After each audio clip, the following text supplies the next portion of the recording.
Hello and welcome to Writer's Lunch.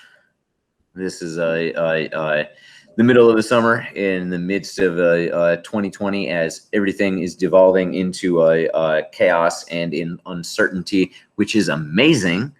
No, it's a lot of great fodder for what you guys can write, what you guys can do with the things that you can build. Everybody's having heightened emotions now. Everybody is feeling some kind of way, and I was asked to do a presentation on a topic, and I really enjoyed doing my research this time about genre identity and dominant emotion. What are the dominant emotions that go with different genres? Now, you can definitely say that there is a break between literary and genre in a lot of popular culture, let's say, or in the powers that be telling you what you are and categorizing you. But I hope you appreciate my tact on why the boundaries break down differently. This is a thing where hopefully I am a tiny box in your little corner and I'm able to show these to you. But how to know what you already know. It is definitely true that a lot of these things are already in your media vernacular. And I do hope that it makes it easier to understand just kind of walking through. And at the end, you guys go, oh, yes, of course, I already knew all of that. Why did you even need to? In breaking down genres, I really wanted to look at them as ones that had a dominant emotion and ones that did not. And so clear genre are ones that have a dominant emotion. Meta genres, I could not find a dominant emotion to go with it. And so therefore, I'm going to say it doesn't quite fit into the same definition. So a clear genre has a dominant emotion expected by the reader and the writer. Genre expectations are to be followed or inverted without fail. You can't be in this category if you don't follow the expectations or in some ways invert them. Romance is often mentioned as uplifting. I want to say that I looked up a bunch of different definitions of what the genres are, with the major genres that are set up as far as sales, as far as categorization of books, as far as where you would find them in the bookstore or find them online. And these are kind of the writerly ways of saying which one is. Mystery, the dominant emotion is suspense. Thriller, the one dominant emotion is danger. Horror, dominant emotion is fear. And literary fiction, the dominant emotion is loss. Meta genre did not have a clear genre's expectations. It can definitely steal from, borrow from, mix different genres' sets of dominant emotions. Science fiction just has varying degrees of non-existent technology. These meta-genre definitions seem to be more about description and what is written outside of the emotional text. Fantasy has some element of divergent physics or biology. That was the boil it down as much as possible way. I didn't use the word magic. I didn't use the word unexplainable, but it is divergent from our own world in some way or another.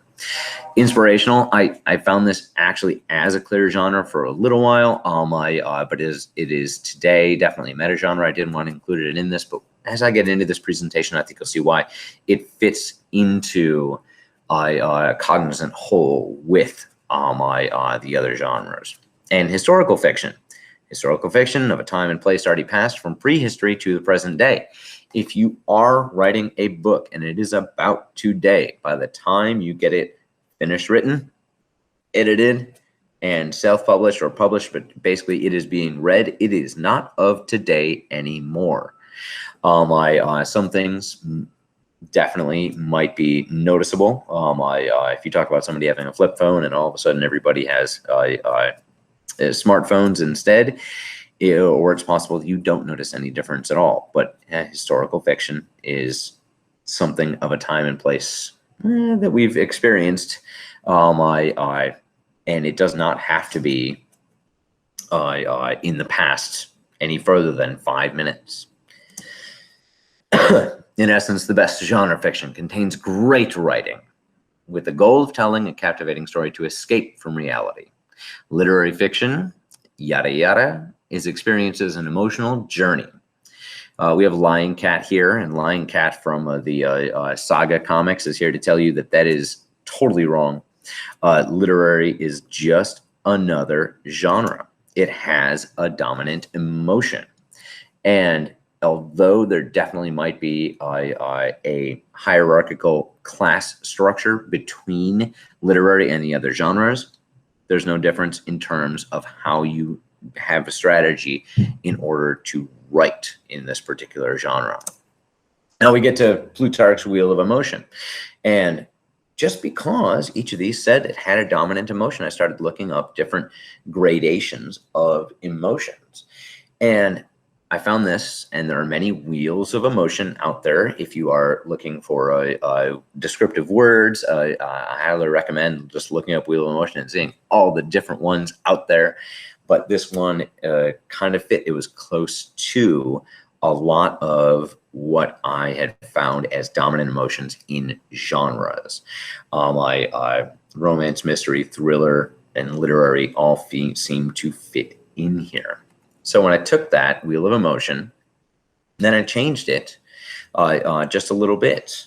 So romance goes to joy, mystery is anticipation, thriller is surprise, horror is terror, literary is grief. And these are the dominant emotions by the end of the story that your characters are going through and that your readers are identifying with, are seeing themselves reflected in.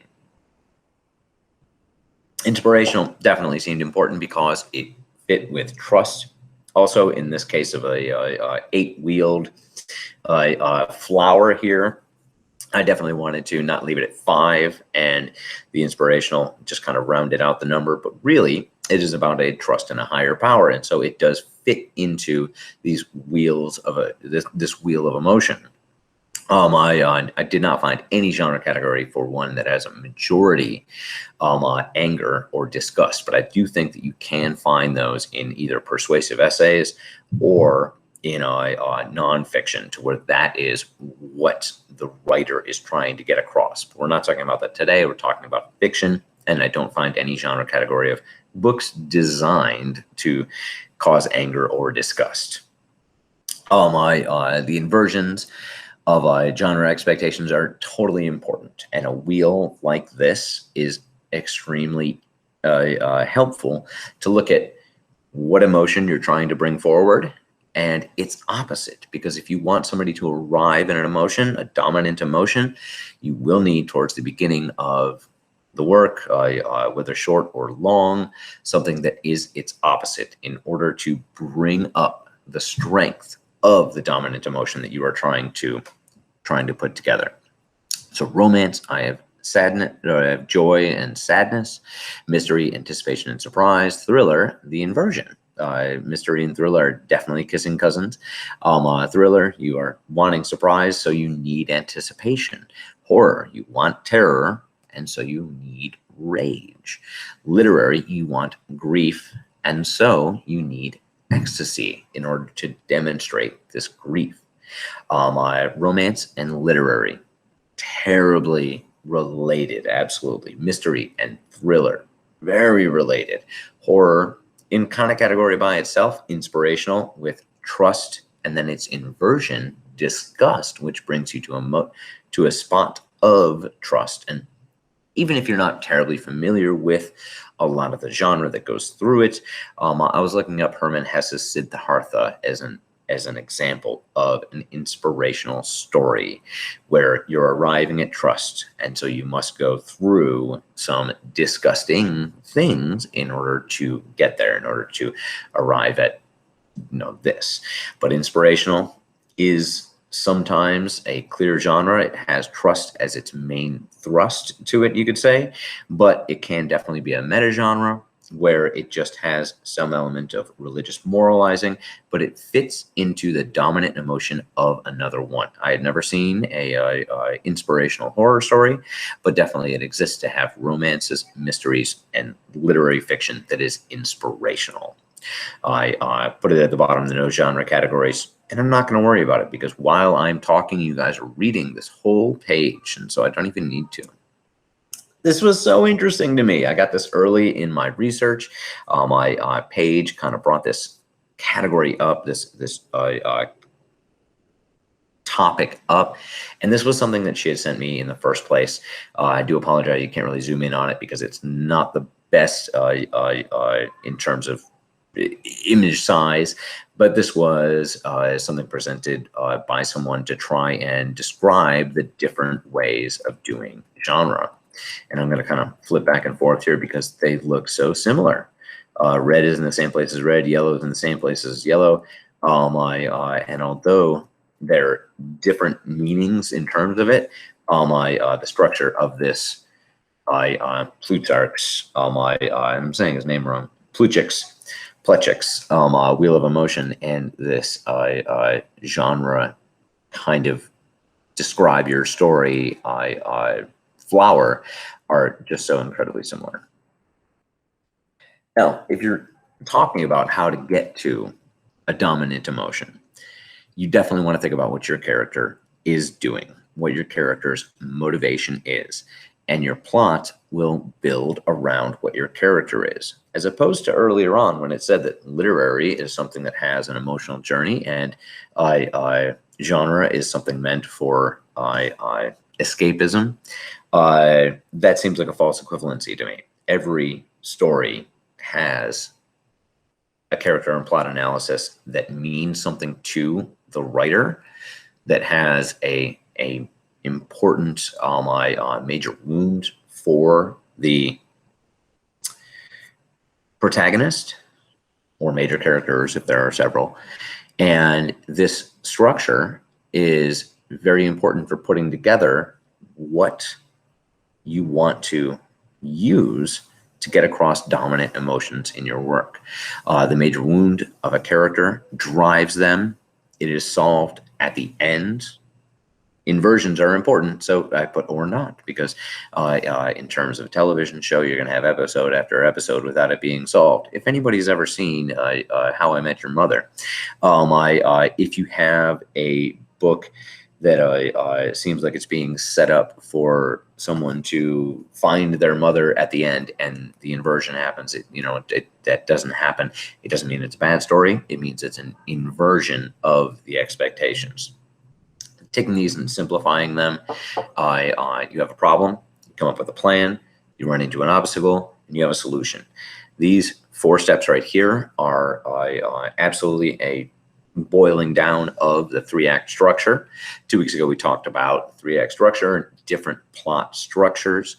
But really, in any kind of structure, you're going to have a problem, a plan, an obstacle, and a solution.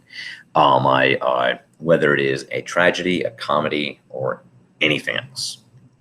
Story structure is fractal, from minuscule to epic.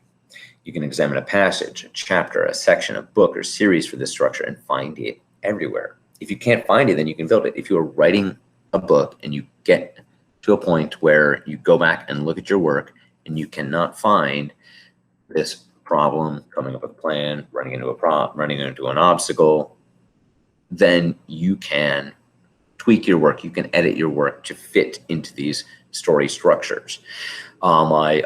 These are terribly important because you want to be able to see them in the micro as well as the macro.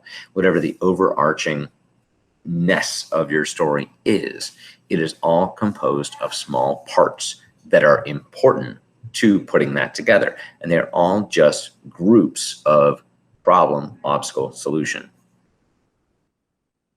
So try this one weird trick, which everybody has seen at the bottom of a website in the stupid ads.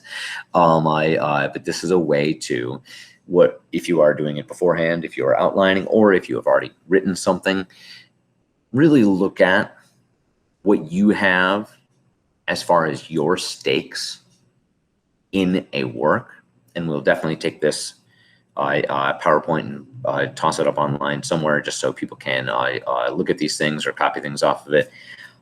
I am not the author of these. I have stolen, borrowed, and interpreted many other lessons out there, and I'm happy to offer them to you guys. Everybody deserves investigation into work, and I'm so happy to put this out to you guys for Writer's Lunch. So your story core is your reason for writing the story. This leads to a purpose. That's your character's reason for action. Story cores that have something personal to the author are extremely important. You're going to have a reason for wanting to put this stuff on the page. The lesson is what you would like the reader to understand, and this is personal. This is not on the page. If you go from your purpose, your character's reason for action, well, you are teaching how the action makes the character learn, good or bad, about themselves is important. So this is as your character experiences emotional growth, or in the case of a flat character arc, how the other characters around him learn something from it. Your experience, your ideal of what the reader will go through emotionally, is going to influence your entertainment. The entertainment, although that can definitely be a bad word in terms of literature or anything like that, is simply the tools you use to emotionally manipulate the reader. What do you use? Do you put your person in danger? Do you make them a bad person, a good person? What do you use to show, not tell, about this person? Once you get there, then the experience that you want the reader to go through will basically dictate what you're doing to keep their attention. You always want to keep the reader engaged, whether it is to get to the end of a chapter, whether it is to get to the end of a section, whether it is to get to the end of the book, or pick up another one, or watch Netflix for 3 hours and then immediately start season 2 afterwards. Their attention is kept.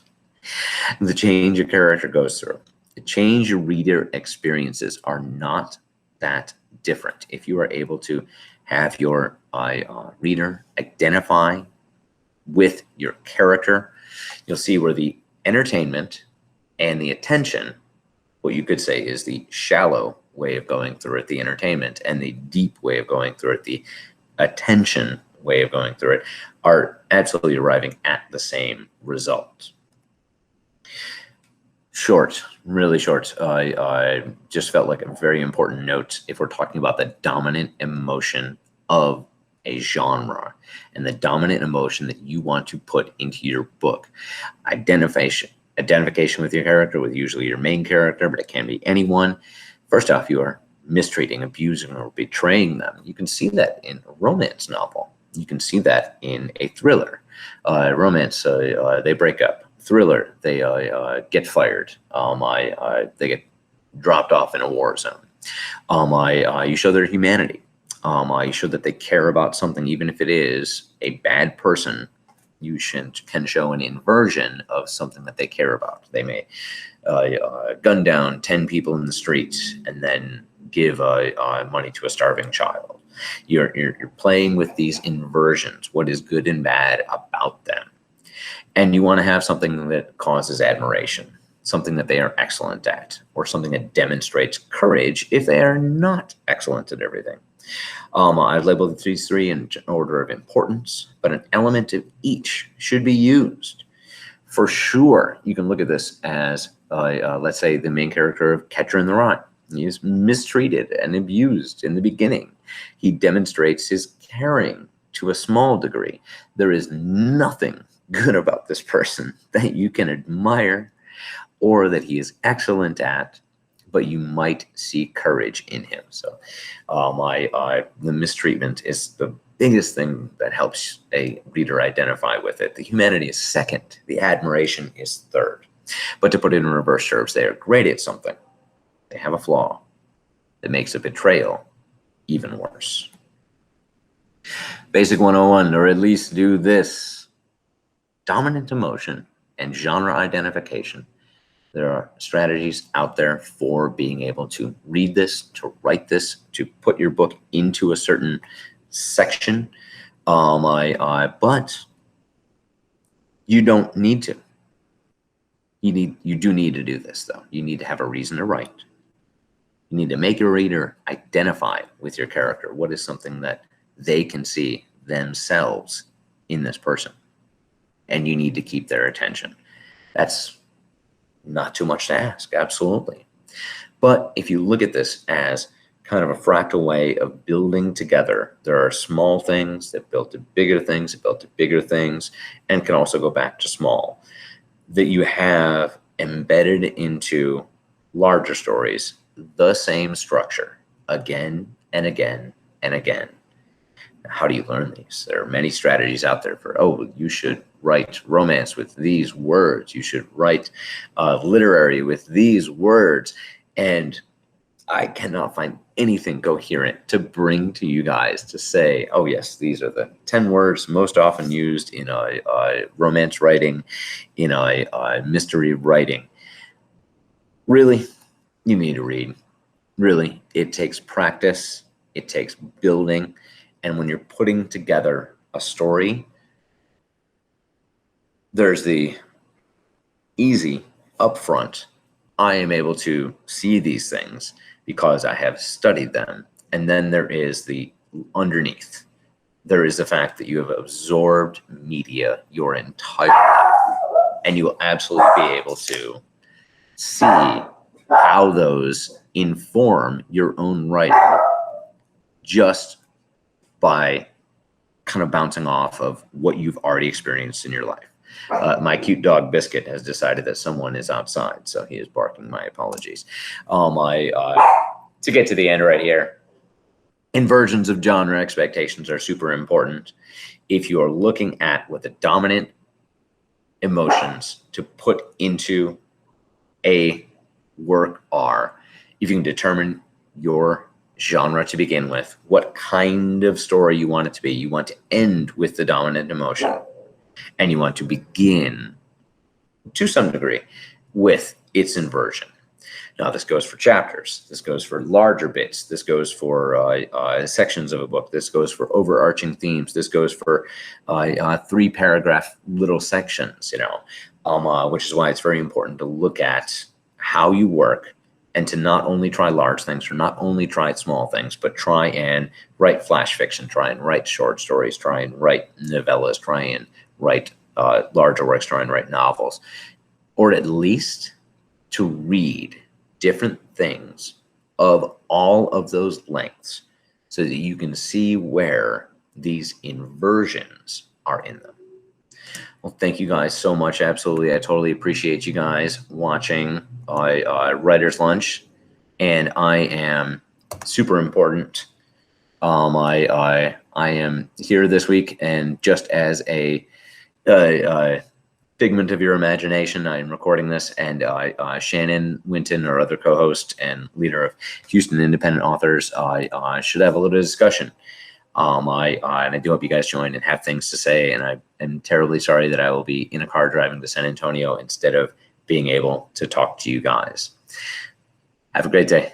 Okay, so that was our presentation on the different genres and um, their core emotion. So I think it'd be a good idea to have a little conversation about this. Everybody, right now, you're on mute. I do want to remind you, since we were having some issues with like a second or two delay earlier. If you by chance have your Facebook video open of this stream, go ahead and close it because that may be the root cause. But I'd love to hear um, what you guys think of what he had to say. And then if you have dominant emotions inside of the genre that you write in that perhaps you've had to convey in your own writing or that you've had to really focus in on to make sure that you're getting across that tone to your reader.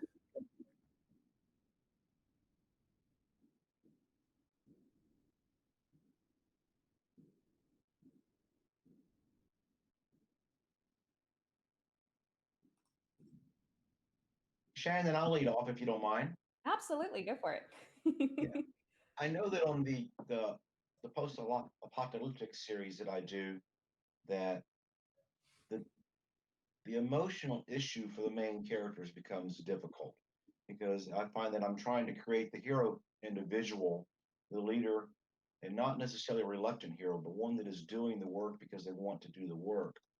And getting them to emotionally show what's going on is difficult. And one of the ways I supplement that is by doing a lot of tactile influence of the words. And I tend to pick one or two dominant senses that work with that character, and I have them experience the world through those senses. And then if something changes, such as a danger presents itself or a logic issue presents itself, I switch up or I heighten the sense base.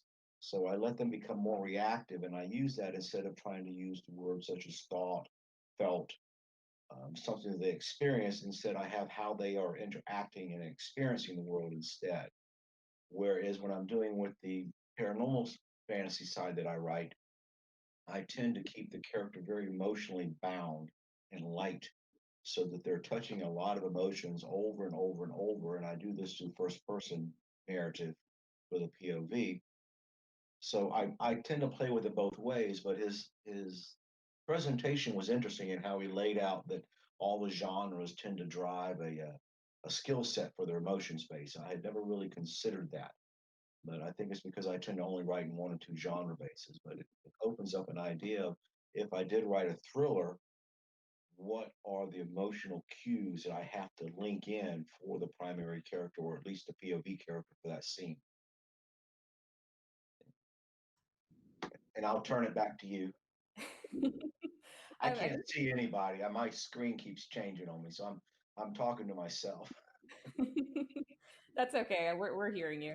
I think that's a really interesting point because you're setting the tone using very specific means. I didn't 100% understand how you were doing it with the paranormal series. I might need you to explain a little bit better. But I like the idea, especially with dystopia, since dystopia is all about sort of being in a position that's raw and without compared to what society is like today. That you've taken it down to these base experiences through the physical world.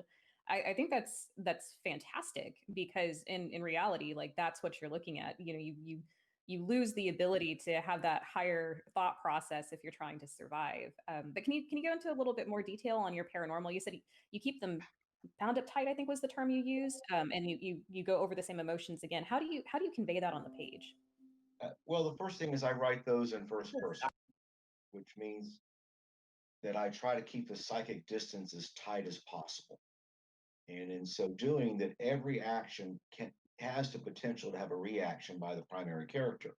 So that if an explosion happens, how do they react to the explosion? And in their senses, how do they feel, see, touch, smell it? What is the primary sense that picks up this activity?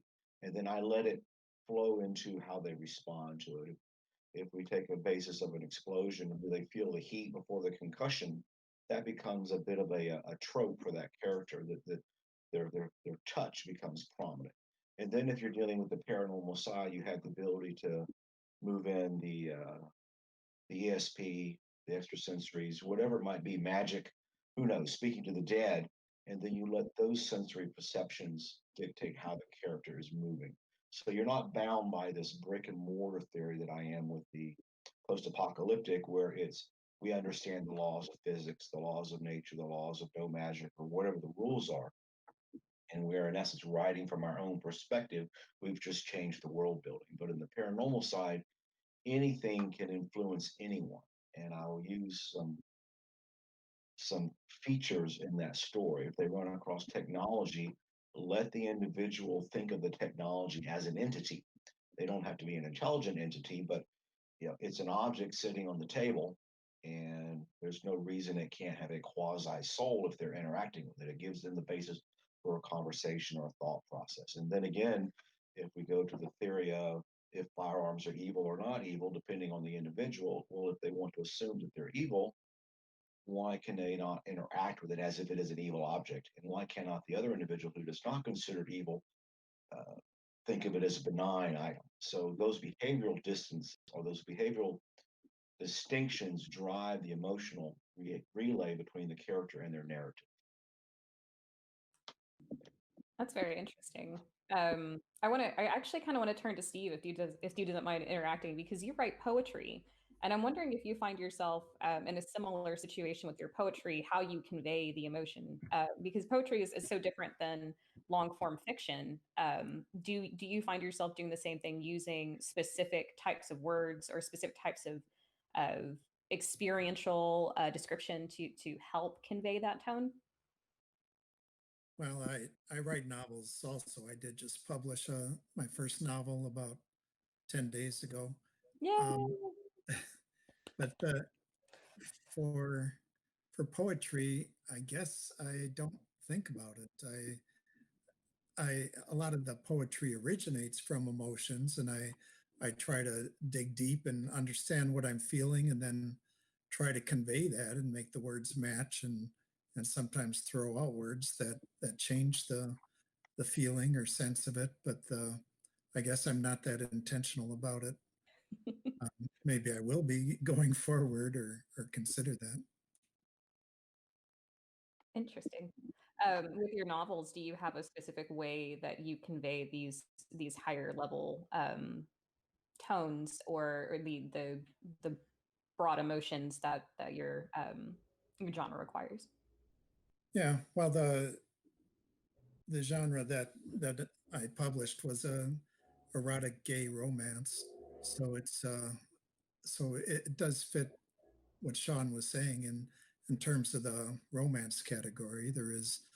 There are highs and lows. There's joy and sadness and back to joy, and I mean it's pretty basic with a romance. You Some of the ones he talked about, especially literary fiction, I I wouldn't have guessed grief to be associated with that necessarily, but romance, that's pretty clear that you have love and conflict and hopefully back to love.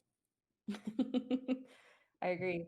I agree. I think Paige, you'd had a couple of comments slash questions into the chat that I thought were pretty interesting, especially about whether or not these complementary emotions show up during the climaxes. And since we've got so many wonderful authors here, I'm wondering if you think about those during the climax. Do you juxtapose the two conflicting emotions that are the main emotions for your genre during your climax, or are you just focused on one specific one?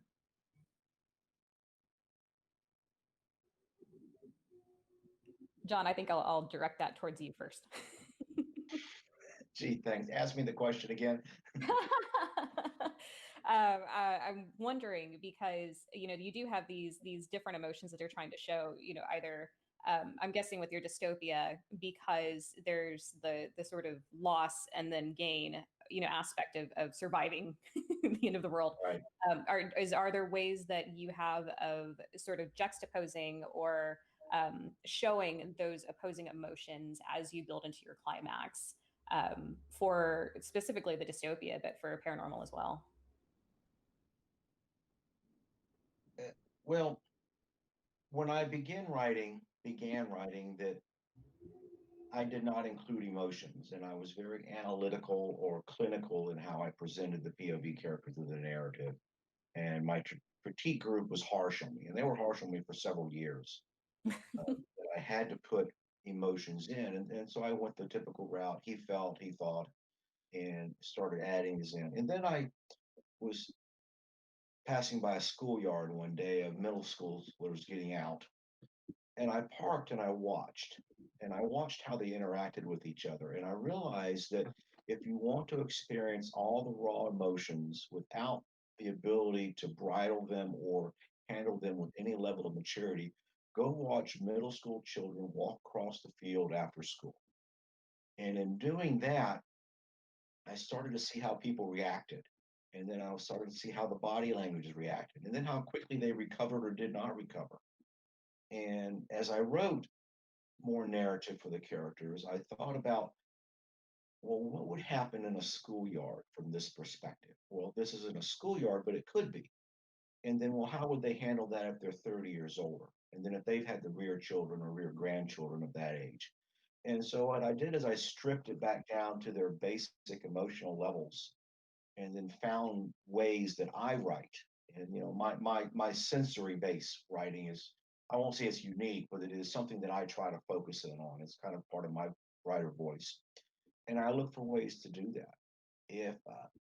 If we take that post-apocalyptic gentleman that I have, and he's rather stoic, and I always struggle to put emotions in for him, that if someone challenges him, my first instinct is to give him an analytical thought. But I know that there is an emotional flash before an analytical thought. And then he chooses to repress it.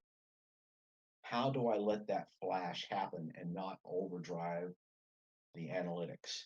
And then when he does have a resolution of scene or something, that he's going to go back and think about it in an analytical term. He's not going to, oh, that was a grand, great love affair we had last night. Now he's going to, that's nice. I'm a good guy. I can handle it. But there's going to be that flash of emotion again, and it might pepper its way through his thought process. And so sometimes I might let them struggle with that. They feel it, they don't feel it, they deny it, they feel it, they deny it, and then they get mad at themselves. So the emotion that they're having does not have to be an outward generated emotion, that they can be peppering their own emotions inside of themselves. And that's just lots and lots of practice and way too much time spent drinking in bars and watching people. You've got to have your muse, and sitting in a bar, watching people, sitting, watching children fight and play and love and laugh in the schoolyard, whatever it is. But you have to pull that into your work. And that's how I approach it. So it was a long, probably a 3-year long process to get to the point where I can almost do it now. You had to go to the bar after watching middle schoolers for an hour. Imagine how No, then you're there for a whole other reason. That's awesome. Diane, I hope your mic is working. I'm actually really curious to see your take on. No, oh man. To add to the conversation, so now that we're in quarantine and we can't as easily sit at the park and watch folks or go out, there are resources like this. This is the Emotion Thesaurus, if that's all backwards and strange looking for you. They also, the same people, Angela Ackerman and Becca Puglisi, they also have the core wound, the emotional wound thesaurus, and several others. There's like 4 or 5 others now, and they're all fantastic. So in the emotion thesaurus, they talk about conveying emotion through dialogue, through subtext, through body language, and then they go through each individual emotion. So like there's a passage for adoration. You can't read that because it's all backwards for you, I'm sure. But so the passage for adoration, they have definition, notes, physical signs and behaviors, internal sensations, mental responses, acute or long-term responses for the emotion, signs that the emotion is being suppressed, which John might enjoy, may escalate to, may de-escalate to, associated power verbs, and then writer tips. So they have, I mean, there's like 100 plus different emotions that they go through, and each of the genre dominant emotions that Sean listed are in the book. So if anyone would be interested in hearing more about that, I'd be happy to talk about it. Hey, I was wondering if you could talk a little bit about the core wound. I mean, I think it was the science fiction meetup that you discussed it, but go ahead and give us a little bit of an idea about that. Sure. So the core wound, it's been talked about in a lot of places, but I think Peter Russell frames it really nicely in his teaching.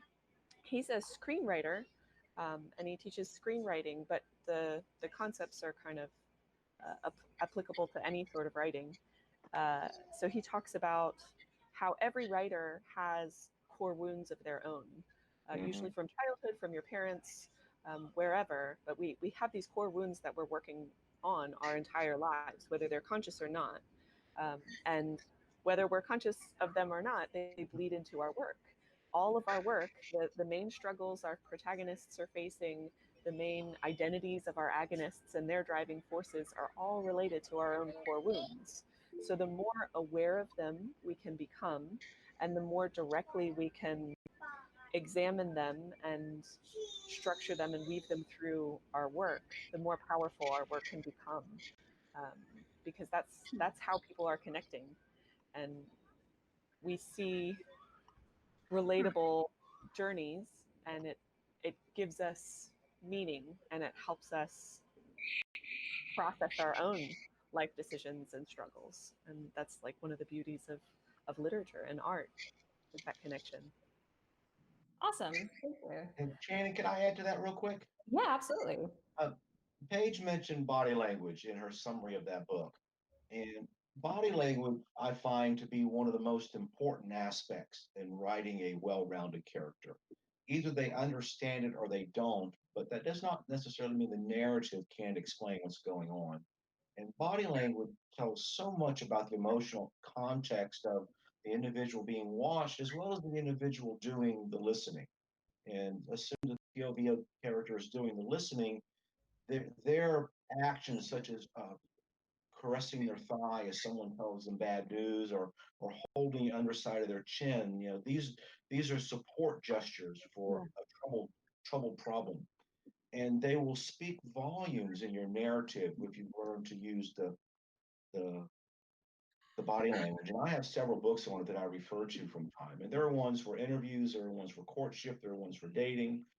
uh, Whatever there is, that someone has done a summary base of body language. And if you're going to put so much effort into it, I have not read the books you mentioned, and it sounds interesting.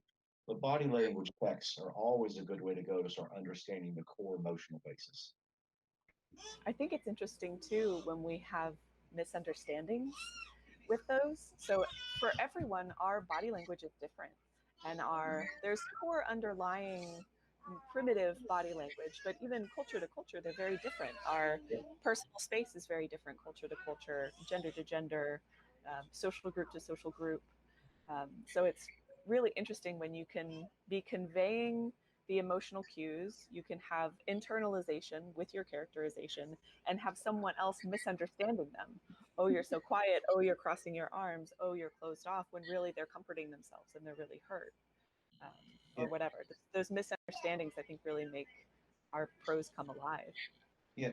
And Paige, I want to use what you said as an example really quick on your body language, that when you started to speak, that you did this with your fingers first thing, which is a sign of importance, that you're going to say something important, or you're listening to something important, which is a steepling effect.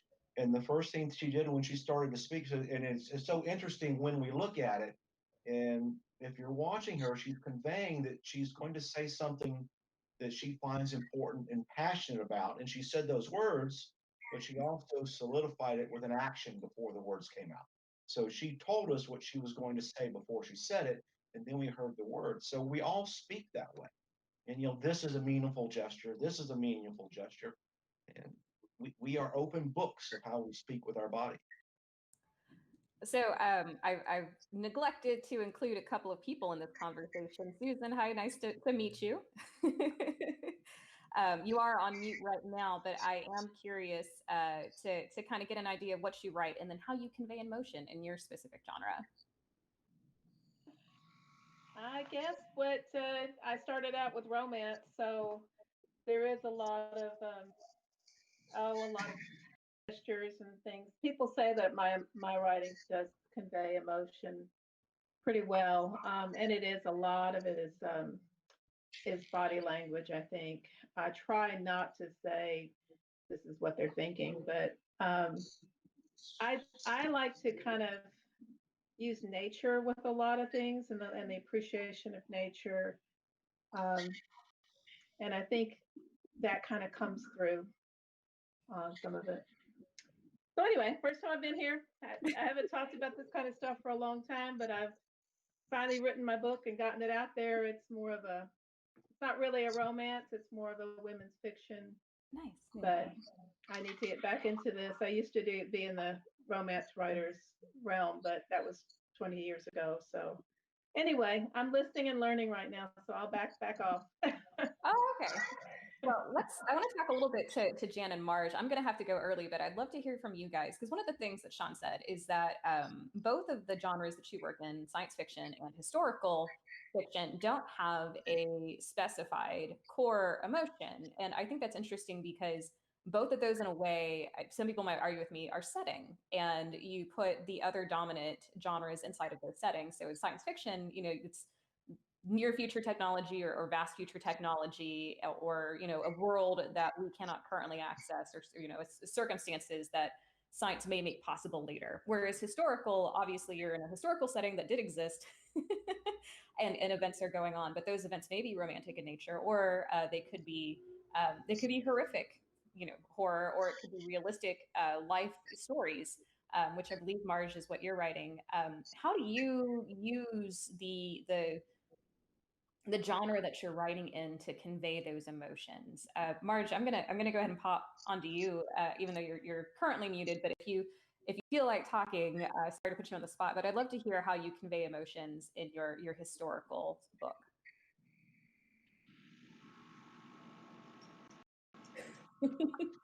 Maybe not. Okay, well, Jan, I'm gonna go ahead and ask you, since I know that you. I can hear you, hon. Oh no. We lost And it. I apologize for not having my face up. I just got out of the shower, and so I'm a mess. Anyway, I think it's interesting that the genre that I am in doesn't focus on emotion, because I'm in some ways very much of a head person and not a people person. And so I always struggle with trying to put in emotions. And the other thing I get talked about in my critique group gets mentioned is to put in the five senses, kind of like John was saying. And I think maybe I rely on that, like if somebody's scared, they shiver with fear, or if they're happy, they jump up and down or sing a song. So I do try to do that. I'm kind of a new person at this. So, world building alone is I'm getting into the middle of my novel, and now I'm really going into the world that I'm creating as opposed to the normal world. And it's quite a thing to handle, to convey it to other people. It's perfectly clear in my mind, but when I read it to my critique group, I usually get 20 questions about, what's this? Why are you doing that? Why do they do that? So that's very helpful, but it's just, kind of a difficult thing for me. I did a while back read a Writer's Digest book that I found helpful about emotion. It's called The Emotional Craft of Fiction, and it's been a while since I read it. It's by Donald Moss, and I'll put it in the chat. But he kind of goes through and tries to show how to put emotion into your writing, and so that's kind of what I've based it on so far. Just show what the person is feeling. Try not to tell it, but show what they're feeling. Like if they look at a room or something, the emotion of setting. I remember this one the most because, as a world builder, I'm on into the setting. Show what the person is feeling as they're looking at a room or a new setting or something. And so that's kind of where I am at a very beginning level. But in everything that everyone has said is really helpful. And I'm like, I need that thesaurus to look up all the words I should use or something, okay, here, for someone who has a hard time with their feelings, here it is all on a page, which that's my preferred way of dealing with things anyway, on a page in a book. So anyway, I don't know how helpful that is to anyone else, but and I'm a big pantser, so, or discovery writer, whatever you want to call it. I think I've said this before. Paige is smiling like, yeah, you pantser, you. No, but she's heard it before. But so I tend to write it and then, try to fix it afterwards, or I don't know. But it's good to have all these ideas running around in my head. I do find that helpful. It makes me a little bit more aware of other layers or things that I could put into what I'm writing, not just, what the room looks like. Or how the magic works, which is the stuff I enjoy. So anyway, maybe Marge has got herself unmuted now. Come on, Marge. Or someone else I'm sure has something to say. I just did it. Hey. Hey. You know what? I just wrote it in the comments as well, the chat. I wasn't able to unmute myself, but I must have figured out this setting. Anyway, just I said real fast, I'm not the writer that I think you thought I was. You're correct. I'm first sorry, time. Mark. I confused you for someone else. I But it's all apologize. good. I just wrote in the chat that I write poetry, and I'm currently writing a memoir of very densely poetic prose vignettes. And so I just said it's mostly, I think, the musicality of the language, whether it's repetition or repetition of sound, phrase, sentence length variation, just like in prose. That's how I think I mostly convey emotion. But there's something in poetry called the objective correlative that I don't know enough about, but it's a way of, I don't think I pay attention to it, but it's a way of using an image or an object to throughout the poem convey the emotion without emoting. And I think my poems are right now plainer than that, but I know that that is one way that poets convey emotion without emoting. So that's all I have to add to the conversation. Thank you. Yeah, that's awesome. I love that idea. I think I've heard of it, but I haven't investigated it, which it sounds like something I should do. Yeah, I'm ready to do that myself because I think it's where my poems fall short. They're not complex enough for that reason. I want to circle back. I do have to go soon, and I'm going to have Paige kind of lead the rest of the conversation with you guys because she is awesome. And but I love what Jan kind of touched on too about setting scene, because a lot of us do write in some sort of genre where you're going to have a setting, and conveying emotions or the emotional feeling through your exposition is a great way to use those points where nothing is happening in the plot to your advantage to do more than one thing.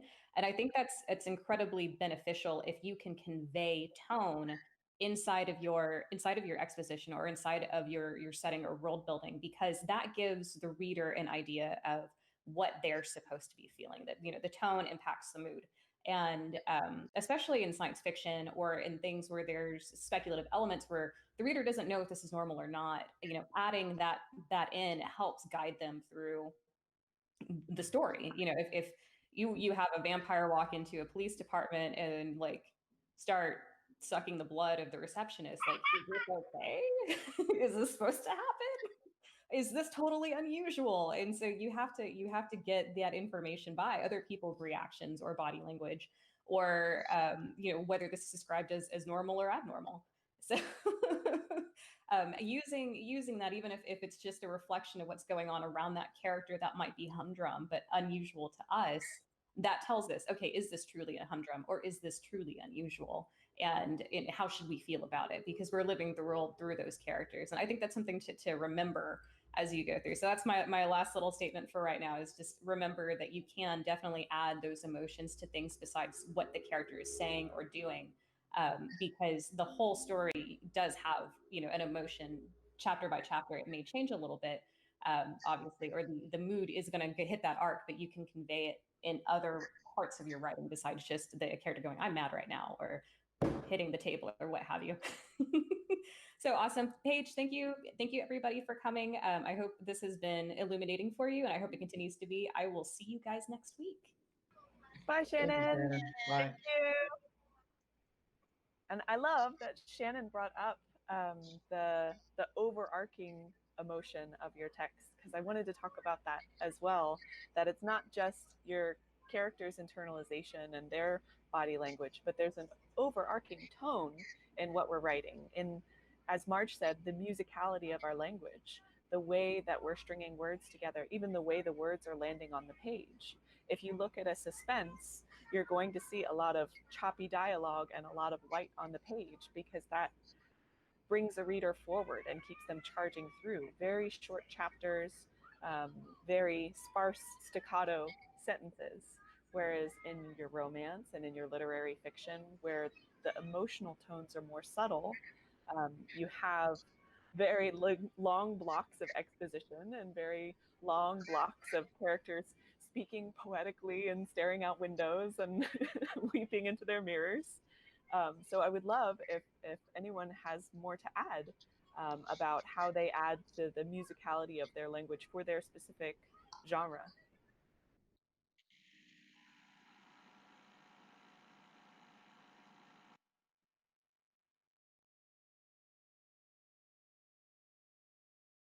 Oh, everything. Okay. Well, I'll say a little bit about that because it's Jan. Just, I can't think of any examples, and I very rarely have anything that's poetical or musical. I try to do interesting metaphors or similes. The one thing I do to kind of support that a little bit is in my reading. Like, I take a lot of notes when I read. If an author writes something, a passage that I really like, I'll copy that down. Or if they write a metaphor or a simile that I really like, I'll write that in my notebook and kind of keep it in the back of my mind. And maybe every once in a while I'll come up with something that is sort of poetic. Like, I wrote a 100-word story yesterday, or maybe it was today. No, yesterday. And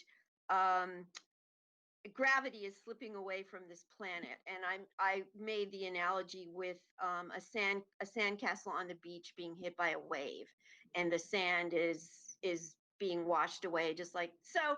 I mean, that's kind of was something from my childhood, but it just sort of came up. So I guess what I'm trying to say is I don't do anything specific, but I just am always aware when I'm reading of what other people are doing and what I can quote, borrow, steal from them.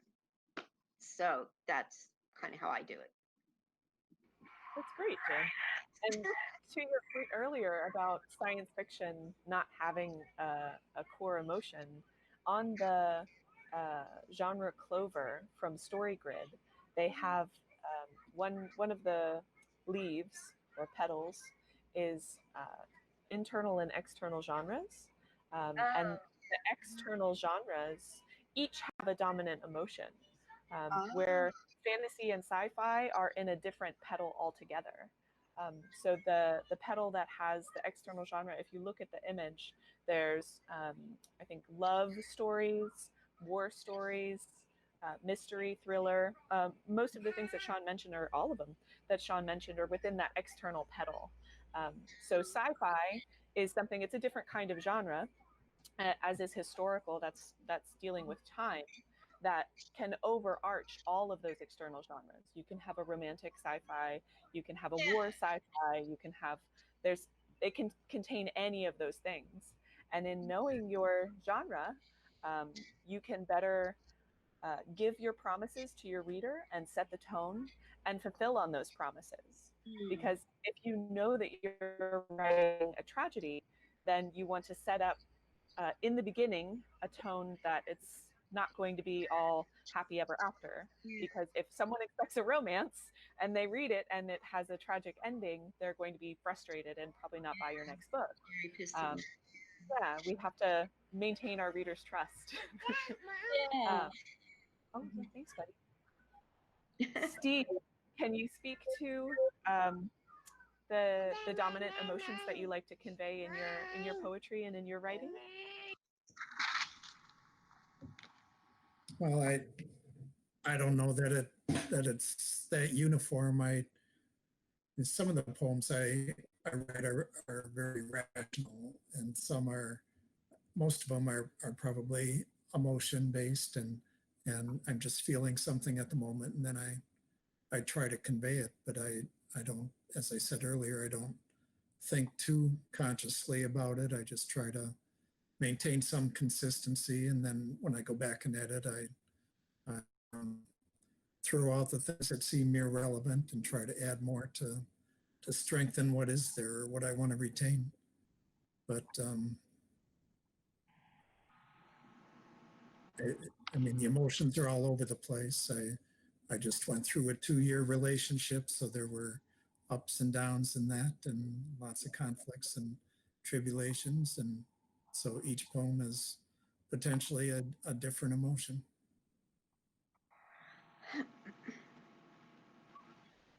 Has anyone done work to investigate some of their core emotions? I know, I think it was Ron, but it looks like he left the call, who talked about his core wounds. Is anyone else on the call familiar with some of their internal stuff that they work through with their literature?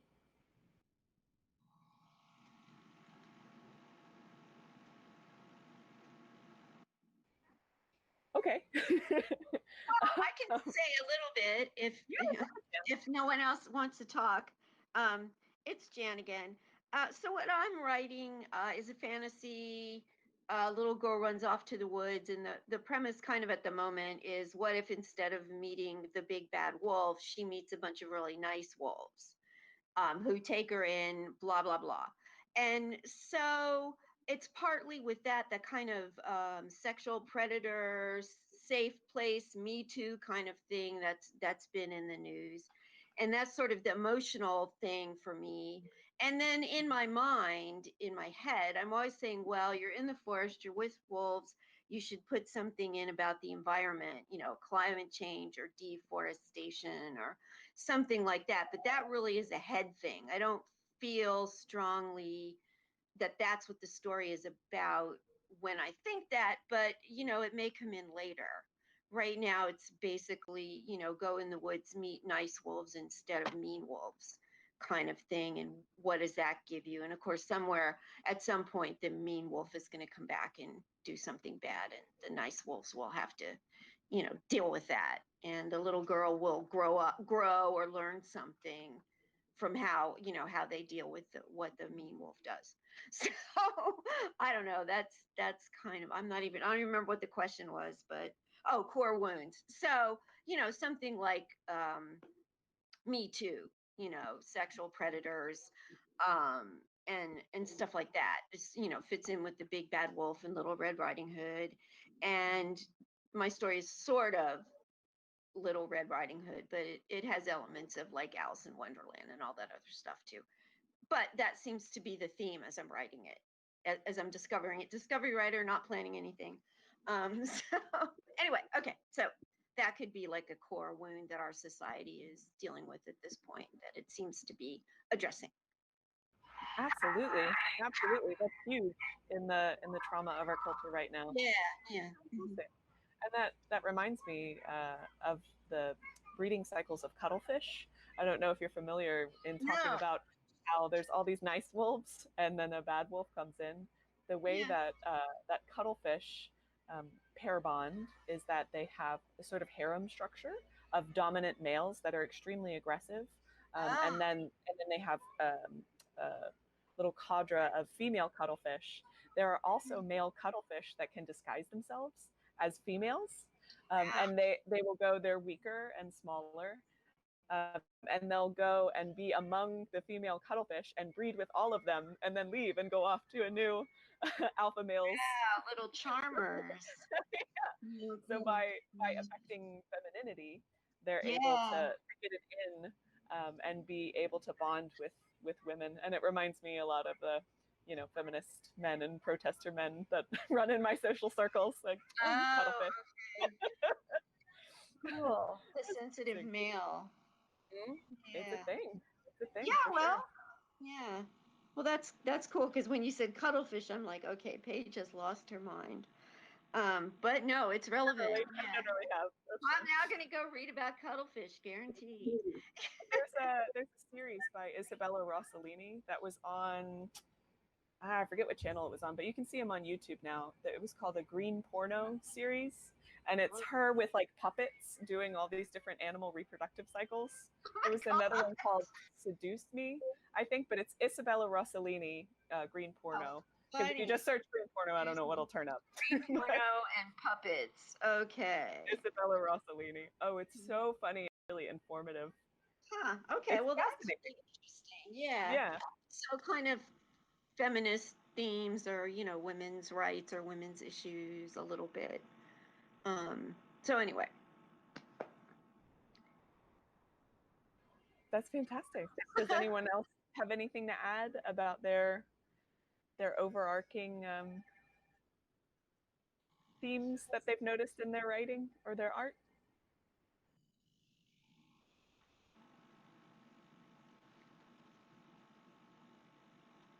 I think in my book, now I've had to look up core wounds.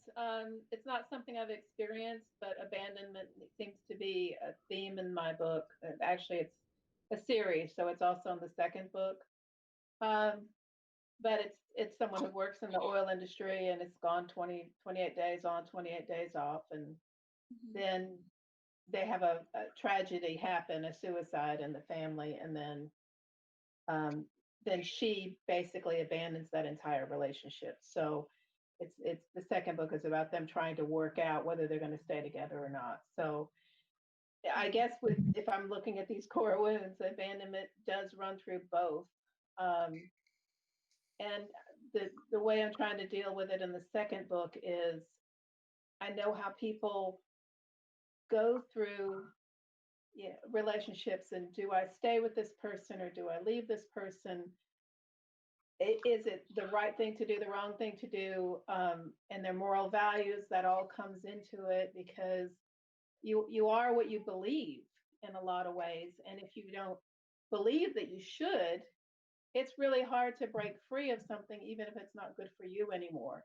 And when you look at the other person and the other person is trying, that makes it even tougher. So I'm hoping my reader will stay with me through that. But now that I'm thinking about, it's that person's core wound would be abandonment. Because she's basically abandoned their relationship, but so has he, because he stayed away for 2 years. So yeah, it's interesting to hear a different thought process around something I've already built.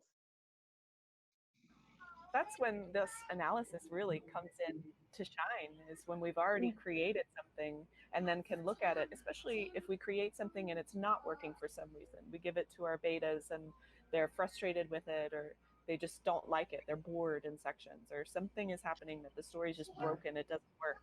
Then we can go back and really dig into the analysis. Okay, like what are my themes? What am I trying to convey? What are the promises that I've made in the beginning, and am I successfully fulfilling them? Do I drag out the abandonment too long without any sense of fulfillment and coming together? And you can create that sense of fulfillment and healing in so many different ways. It doesn't have to be the two main characters that the entire arc is about coming together. You can have just little moments of sweetness and kindness, even a little moment of coming together. You know, the girl sees a poster for a lost dog and spends her day helping to find the lost dog, and she's driven by her fervor and sadness that she doesn't have her partner. But you know, that sense of fulfillment of finding the lost dog can be a little win for the readers and keep them going through, even though they're still strung along with the tension and sadness of the overarching plot. That's fantastic. Yeah, cool. All right. So, okay. So we're right about the end of time, and it looks like most everybody's gone. Just to tie things up a little bit, I forget which psychologist it was, but in speaking about core wounds from childhood, they said there were 4 primary wounds: betrayal, abandonment, neglect, and loss. And if your parents hadn't betrayed you, abandoned you, or neglected you during your childhood, then your core wound tends to be loss. Whenever your parents pass away, or whenever you move away from home or go to college or whatever, that's a bigger impact for someone who hadn't previously been betrayed, abandoned, or directly abused, betrayed, neglected, or directly abused. So we all have wounds. We all have something that we're working on. We all have our alchemy throughout life, our self-development. And it's beautiful to see in our work what our characters go through and learn about ourselves through that. So thank you everyone for joining us. Thank you, Sean, for your beautiful presentation. Thank you, Shannon, for hosting, and have a wonderful week. We'll see you next week. Bye, everybody. Take care. Bye-bye.